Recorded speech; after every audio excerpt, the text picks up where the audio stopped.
With the presidential election just around the corner, millions of Americans are preparing to go to the polls to decide the country's next leader.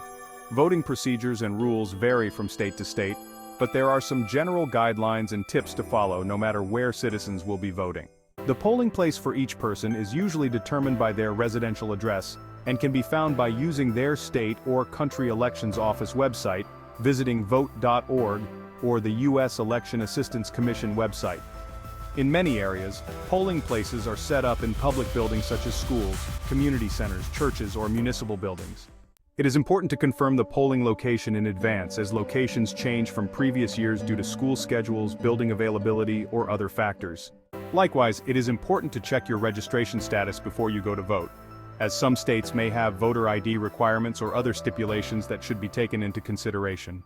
Generally, election hours in the United States range from early morning to late evening, with many polling places opening between 6 a.m. and 8 a.m. and closing between 7 p.m. and 9 p.m. The exact hours are determined by each state and sometimes even vary by country.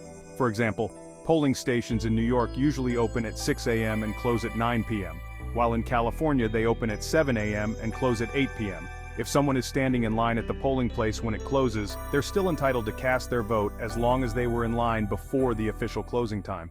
Although most states do not require identification, some do. You need to check the voter ID laws of the state in which you are voting to make sure if they ask for certain documents. For example, Georgia, Indiana, and Wisconsin require a government-issued photo ID, while others, such as Colorado and Florida, allow voters to present utility bills or other forms of identification. It is always a good idea to carry an ID, even if the state does not strictly require it. If someone is registered to vote but does not appear on the voter list due to an error, they may be given a provisional ballot. This ballot allows you to cast a vote, which will be counted once your eligibility is confirmed. Provisional ballots ensure that no voter is turned away due to administrative problems.